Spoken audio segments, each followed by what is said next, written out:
নমস্কার নমস্কার, ভালো আছো? এই এটা নাও, কথা বলো, এটা নাও।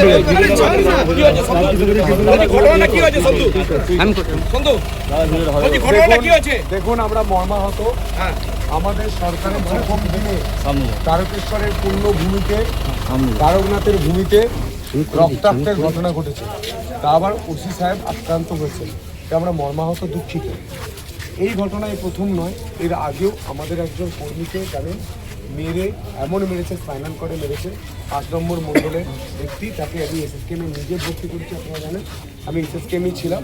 এসএসকেএমে তার অপারেশন চলছে, ব্লাডের প্রবলেম ছিল, সেটা আমি দেখছিলাম। তারপর থেকে আমার কাছে ফোন আসে যে এরকম একটা ঘটনা ঘটেছে। আমি সবসময় ছুটি আসি, আমি অফিসের তখন এতক্ষণ ফোন করলাম, মিটিং করে আমি যেটুকু জানতে পারলাম যে এই ঘটনা, তিনি মুভ করছিলেন, একটা জায়গা থেকে একটা জায়গায় আসছিলেন। সেই সময় একটা জায়গা আটকানো হয়, তারপর তার উপর ইটপাটকেল ছড়ে। আমি জানতে চাইলাম কে মেরেছে, নাম কিন্তু তারা বলতে পারছেন না। তারা বলছেন আমরা জানি না কোনো জায়গা থেকে মারা হয়েছে। এটা খুব অন্যায়, এবং আমি বারবার বলেছি এই ঘটনা কন্টিনিউ হয়ে যাবে যদি এই এলাকার সন্ত্রাসবাদীরা, যদি এই এলাকার গুন্ডারা থেকে যায়। আপনি ইলেকশন চলাকালীন, আপনারা নিজেরা সাংবাদিকরা জানেন, আমি নিজে জানি যে এলাকার যারা সন্ত্রাস চালায়, যারা গুন্ডামি করে, তাদের মধ্যে একজনও গ্রেপ্তার হয়নি, সিঙ্গেল ওয়ান।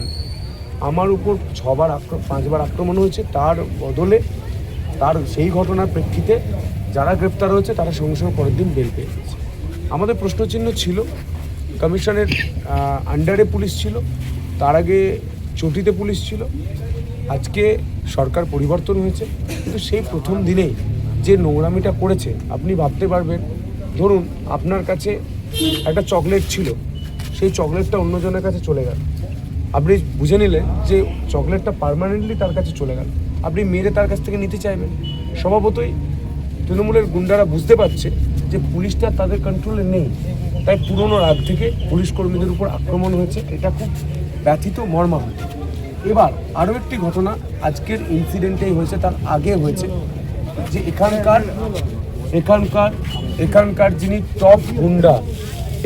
যিনি টপ গুন্ডা নামে পরিচিত, যার কোটি কোটি টাকার সম্পত্তি, কয়েক বছর আগে খেতে পেত না, একটা বিড়ি 3বার করে খেত, সেই ব্রাদার্স, তাদের সম্পত্তির বহার আপনারা জানেন। তাদের ফ্যামিলির তরফ থেকে আমাদের কিছু কর্মীকে বলা হয়েছে যে তোরা সরকারে আসতে পারি, সিস্টেমটা আমাদের। তো আমরা জানতে গিয়েছিলাম কোন সিস্টেম ওনাদের। আপনি সিসিটিভি ফুটেজ পেয়ে যাবেন, আপনারা তো এগিয়ে আছেন সাংবাদিকরা, আমি তো ছিলাম এই দুনিয়া, আমি জানি। সিসিটিভি ফুটেজ দেখবেন, সেখানে পরিষ্কার আমাদের ছেলেরা গিয়ে কথা বলছে, কথা চলছে। সেই মুহূর্তে তারা সেখান থেকে থানায় ফোন করেছিলেন যে আমাদের এখানে কিছু মব জড়ো হয়েছে, আমাদের প্রাণে মারবে। যদি 50 জন ব্যক্তি 3 জনকে মারবে বলে জড়ো হয়, তাহলে 15 থেকে 20 মিনিট কথা বলবে না, মারার জন্য গেছে, মেরবে, চলে আসবে। হিসাব কী বলে? কিন্তু আমরা হিংসার পথকে অনুসরণ করি না। আমাদের রাজ্য সভাপতি মাননীয় সমীর দা, আমাদের নতুন মুখ্যমন্ত্রী শুভেন্দু অধিকারী এবং আমাদের তরফ থেকে যেটা বারবার বলা হয়েছে, প্রথম দিন আমি এসেই বলেছি যে কোনো ভায়োলেন্স টলারেট হবে না। তাই আমাদের যারা অতি উৎসাহিত পার্টি কর্মী, যারা এত বছর ধরে পার্টি করেছে, তৃণমূল ধরে ধরে মেরেছে, উলঙ্গ করে মেরেছে, তারা শালীনতা বজায় রেখে, সংযম দেখিয়ে জানতে চেয়েছিল যে তোমরা যে পাড়ায় বলে বেড়াচ্ছ আমাদের সরকার এসে, যে সিস্টেম তোমাদের, আজকে যেহেতু শপথ গ্রহণ ছিল, তো বলছে তোমাদের শপথ গ্রহণ করছে মুখ্যমন্ত্রী, কিন্তু সিস্টেমটা ওনাদের, কোন সিস্টেমটা ওনাদের একটু জানতে গিয়েছে। তো কথা হয়েছে, চলে এসেছে। কিন্তু হঠাৎ করে আমি শুনলাম যে এখান থেকে পুলিশ ফোর্স যায়। পুলিশেরও কিছু করার নেই, অভিযোগ করলে যাবে, কারণ আমাদের বলাই আছে সরকারের তরফ থেকে দল মত রং নির্বিশেষে আপনারা যাবেন, দেখবেন। গিয়েছেন, লাঠিচার্জ করেছেন। আপনি ভাবেন এটা যদি তৃণমূলের আমলে হতো, পুলিশ গিয়ে কী করতো? হাত জোর করতো, মিষ্টি খাওয়াতো, নিয়ে চলে আসতো। আমাদের আমলে, আমাদের প্রথম সরকার, বিজেপির সরকারে, মানুষের সরকার, সেখানে গিয়ে প্রথমেই যে দেখেছে মব, প্রচুর লোক জমে আছে, অতি উৎসাহিত মানুষ। এখন জিতেছে সবাই, আজকে সরকার গঠন হয়েছে, সব জায়গায় মিষ্টি বিলি হয়েছে। গোটা জুড়ে আমরা মাছ ভাত খাইয়েছি, অনেকে আপনারাও গেছেন। তো অতি উৎসাহিত হয়ে লাড্ডু বিলি করতে গিয়েছিলো, মিষ্টি দিতে গিয়েছিলো, সেখানে 4-5টা কথা হয়েছে যে কী সিস্টেম আছে তোমাদের একটু বলো। মারতে কেউ যায়নি, মারতে গেলে 40টা ছেলে 15-20 মিনিট ধরে মারার জন্য অপেক্ষা করে। আপনাদের বোধ বুদ্ধি কী হয়? তো সেখানে পুলিশ লাঠিচার্জ করে।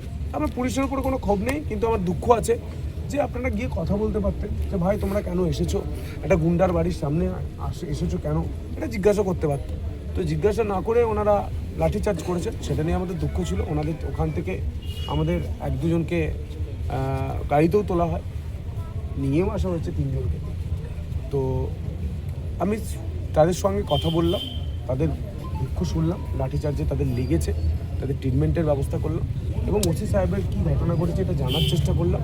আমি মর্মাহত, আমি আশা করব যে উনি খুব তাড়াতাড়ি সুস্থ হয়ে উঠুন এবং শুরুর দিনে, আমাদের সরকারের শুরুর দিনে এই যে তারকেশ্বরে রক্ত ঝরলো, তার দায় গুন্ডাদের নিতে হবে, তার দায় পুলিশকেও নিতে হবে। ভোট চলাকালীন একটা কাউকে গ্রেপ্তার করে, যাদের নামে তৃণমূল বলতো বাঘের গরুতে এক ঘাটে জল খায়, তাদেরকে তো গ্রেপ্তার করেনি, তাদের চুনোপুটিগুলোও গ্রেপ্তার করেনি। হসপিটালের পাশে যে বহুতলটা নির্মাণ হয়েছে, সেই বহুতলের প্রপার্টি দেখলেই আপনি বুঝতে পারবেন যে এরা সারা বছর কী করেছে, মানুষকে কীভাবে শোষণ করেছে। তাই আমি কথা বলতে এসেছিলাম। ডিএসপি সাহেব আছেন, অ্যাডিশনাল এসপি আছেন, তারা আমায় জানালেন যে কোনো অসুবিধা নেই, আমরা তদন্ত করে দেখছি যে ওসি সাহেবের উপর কি আক্রমণ করেছে। আমার উপরও 5-6 বার আক্রমণ হয়েছে, সেই তদন্ত এখনও চলছে, আমি এখনও জানতে পারিনি কি আক্রমণ করেছে।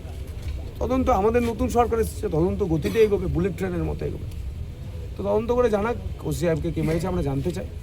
আর যে ঘটনা ঘটেছে, একজন গুন্ডার বাড়ির সামনে আমাদের লাড্ডু বিতরণের জন্য লাঠিচার্জ খেতে হয়েছে। আমরা ঠিক আছে, আমরা বলেছিলাম মার খাবো না, মিষ্টি খাবো। আমরা সরকারের প্রথম দিনই দেখলাম আমরা মারও খেলাম, মিষ্টিও খেলাম। ভালো আছি, ভালো থাকবো, সবাইকে নিয়ে চলবো, ভালো থাকবো। জ্যোতিষ জগতে অদ্বিতীয় ডক্টর অঞ্জন শাস্ত্রী, আপনার উজ্জ্বল ভবিষ্যতের একমাত্র দিশারি। Call for booking 7477886099 or log in www.anjanshastri.com। Download করুন আমাদের exclusive mobile app astro Anjan.